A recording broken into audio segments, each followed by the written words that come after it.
and welcome to First Look, a Bible study looking ahead to the reading or readings for the coming Sunday. My name is Carl, and it's good to have you with us. This week we're looking at a passage in which Jesus set somebody who approached him, despite the opposition of the crowds, free to flourish. But before we dive into that, if you haven't done so already, you may find it useful to download the sheet that accompanies this study, the link for which you'll find just below the video in YouTube. On the sheet you will find the text of the reading that we're looking at today, some other passages it may be helpful to explore, the questions we'll ponder together later on, and lots of space to record your own thoughts and observations. So without further ado then, let's dive into today's passage, which comes from Mark's Gospel, chapter 10, verses 46 to 52. This reading completes our recent journey through chapter 10 of Mark's Gospel. And it's a famous story. It's the healing of Bartimaeus, who we're told in the narrative was blind, though we don't know if he was completely blind or partially sighted. The text doesn't tell us. What we do know is that it follows on from Jesus' third prediction of his being the Messiah, meaning that he would need to suffer and die before rising again 3 days later. We learnt that in verses 32 to 34 of chapter 10. And that was followed by a rebuke of his disciples after James and John sought glory, sought status and veneration for themselves, as we saw in verses 35 to 45. Following all of that, Jesus and friends carried on their journey towards Jerusalem. They passed through Jericho and they're continuing on their way up to the city. And as they left, we're told that they were followed by a substantial crowd of people. And Bartimaeus was sitting alongside the road that this entourage of people travelled along, as we see in verse 46. So who have we got in this story? Well, most obviously we've got Jesus completing his final journey towards Jerusalem, ready for the festival of Passover, and of course, as we know, his crucifixion and ultimately resurrection. We've also got the disciples, including but not limited to the 12. We're told we've also got large crowds, people who'd followed him from Jericho on this pilgrimage route up to Jerusalem, and who were hostile to Bartimaeus. And finally, we have the star of this story, really, Bartimaeus, son of Timaeus, who we're told was a blind man begging by the side of the road, but who was persistent and faithful despite the hostility of said crowds. Now, Mark's Gospel was the first to be written around the 65 to 70 of the Common Era marker. And what it does here is it puts forward Bartimaeus as a real role model in the faith. He has an awful lot to commend him. And indeed his example is actually quite a good passage to think about if you're exploring the theme of vocation, of calling and following. It's useful to keep in mind that there is another story of Jesus healing a blind person in Mark's Gospel in chapter 8, verses 22 to 26. But it's quite different to what we find here, and we'll think a bit more about some of the contrasts later on. So, as we know, Jesus and his disciples were on the way from Jericho up to Jerusalem. It would have been a very hot, dusty, dry road that they were trudging along, with, as we learn in verse 46, a large crowd following them. Bartimaeus was sat by the side of the road, and that kind of symbolises his marginalisation. He's sort of pushed to the edge of things.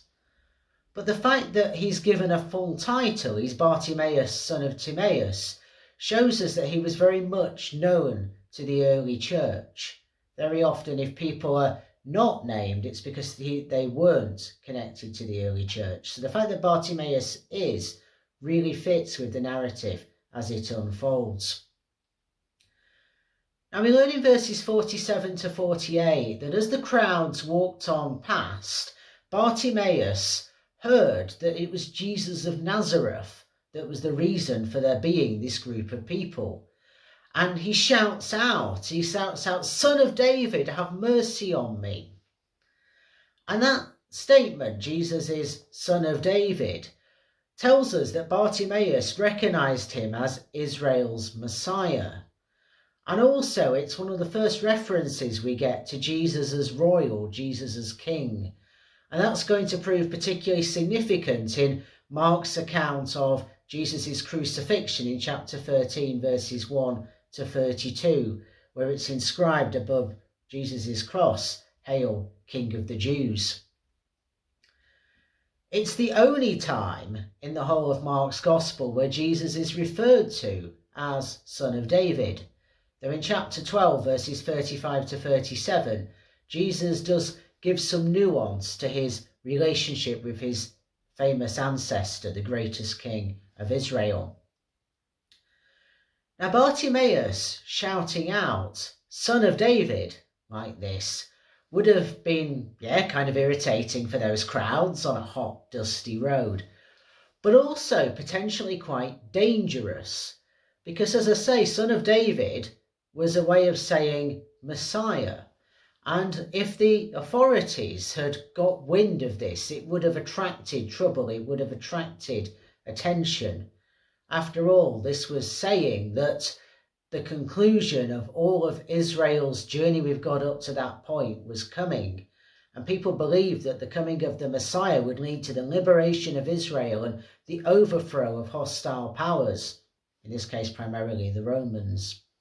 And so it was potentially seditious to be making these connections and saying effectively there is one greater than Caesar who is coming. We learn in Mark's Gospel that faith, which is at the heart of this story, has to frequently overcome obstacles. It doesn't come easy. And we see that in chapter 2, verse 4, in chapter 5, verses 27 and then 35 to 36, in chapter 7, verse 27, and in chapter 9, verse 18, to give the various examples we find. And in this case, faith doesn't come easy because Bartimaeus has to overcome the opposition of the crowds, who seem to have decided that he should just be dismissed, that he wasn't significant enough for Jesus to be bothering with. We see in verse 48, the crowds tell him to shut up and many are annoyed with him. But as we also see in verse 48, that doesn't stop Bartimaeus. It makes him louder in shouting, "Son of David, have mercy upon me." He refused, in other words, to be silenced either by the prejudices of others or being simply overlooked as someone by the road, not part of the crowd. As we learn in verse 49, Jesus responds to Bartimaeus being so doggedly persistent by telling those in the crowd to call him, to bring Bartimaeus to him, having stopped in his tracks to enable that to happen. The reaction of the crowd in verse 49 comes across to me as quite patronising, that kind of, "Cheer up, come on, he wants to see you." I think it reflects the fact that this crowd that had been trying to silence Bartimaeus to keep him away from Jesus are now being made to actually be the agents of Bartimaeus' coming to Jesus. I think it must have grated somewhat, and it's one of those delicious details that Mark gives us. There's another delicious detail that follows in verse 50 when we're told that Bartimaeus leaves his cloak behind, flings it down on the floor, and rushes towards Jesus.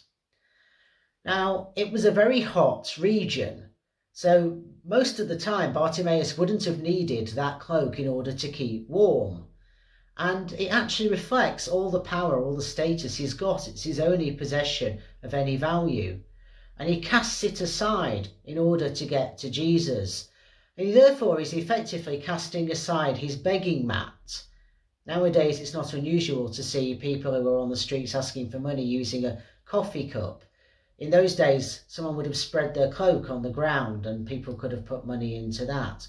So Bartimaeus is effectively, as verse 50 tells us, casting off his old life and letting go of even the status he had in order to come to Jesus. And that contrasts very strongly with what we've just seen in chapter 10, verses 35 to 45, with James and John actively seeking aggrandizement, more status. There was a challenge in Jesus' famous response in verse 51, where he says, "What do you want from me? What do you want me to do for you?" Does Bartimaeus really want to embrace a different way of life? Or does he actually want to stay as he is and be what one might call a sympathy case, I suppose? His response shows us that he really has faith in Jesus, he trusts Jesus, and he genuinely believed that Jesus could help him. We see in verse 52. And again, that contrasts with James and John and their status-seeking behaviour. Now, in verse 52, when the Greek talks about your faith has saved you, that could equally well be translated as your faith has made you well, or made you whole. And it reminds us that salvation and bodily wholeness came together in this worldview that we find in Mark's Gospel. And it echoes the declaration we find in chapter 5, verse 34, where a woman who'd been suffering from hemorrhaging for 12 long years had touched the hem of Jesus' cloak and found healing. Jesus declared in that situation, "Your faith has made you well." And that meant for that woman not just physical healing at long last, but being able to take her proper place back in society, social liberation as well. And something very similar is going on here for Bartimaeus. It's the same pattern. Now the healing happens instantaneously, basically, because it's one of 41 instances in Mark's Gospel where Jesus uses that word, where Mark uses that word immediately. And it gives us a sense of the impact of this situation. And now Bartimaeus is on the road. He is on the way, rather than being marginalised, as we saw in verse 46, at the side of the road. So there's a transformation in his social fortunes. Just as Jesus liberated and restored other marginalised people, so he has done so with Bartimaeus.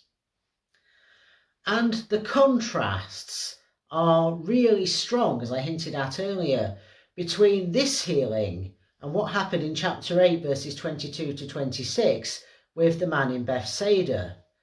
In Bethsaida, the crowd brought the blind man to Jesus rather than trying to keep the distance.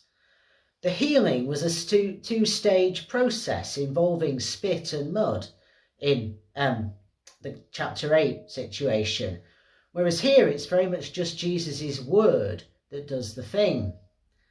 And in chapter 8, the man was sent home afterwards and told to keep it quiet, whereas here Bartimaeus follows Jesus on the way. In other words, he becomes a disciple, because on the way was, followers of the way was the Christian self-description, as it were, in the earliest years of the church. And we also have, importantly here, a Christological confession that Bartimaeus comes out with when he talks about Son of David. And Jesus and him enter into a dialogue about his needs and what he actually wants. And again, that's quite different to what happens in chapter 8, where effectively it's people who speak on behalf of the man that they bring to Jesus. So it's a very different healing, and it serves to highlight how we've come to a very different stage of Jesus' ministry, following the kind of pivot point of Mark's Gospel, back in verses 27 to 38 of chapter 8, where Peter declares Jesus to be the Messiah and then is told quite promptly afterwards that he's got the wrong idea about what that means. The upshot of all of this is that Bartimaeus is, as I said earlier, an excellent role model for us as disciples. His faith and tenacity and courage make him really stand out. He's almost kind of the pinnacle, I think, of the encounters that Mark presents us with. And the difference between Bartimaeus and the 12 in terms of their understanding of who Jesus is stark. We've seen the disciples' failings in chapter 8, verses 31 to 38, in chapter 9, verses 30 to 37, and in chapter 10, verses 32 to 45, following Jesus' declaration of himself as the Messiah. But Bartimaeus, with the minimal evidence to go on, gets it straight away. You are Son of David. You are Messiah. Have mercy on me. So it's a fascinating passage. It's one that requires quite careful handling as a modern day preacher in terms of thinking about disability and some of the things that the church has said in past centuries, like connecting it with sin in a way that's actually caused real harm. So there are pitfalls there in how we present things. And there's also potentially a broader question here, which is one of those that we'll come to in a moment, which is, what if Bartimaeus, when Jesus had said, "What do you want me to do for you?" had said, "I want you to make sure that nobody else ends up destitute, nobody else ends up being a beggar if they lose their sight like I have." How would Jesus have responded then? It's one of many questions that emerge from this text.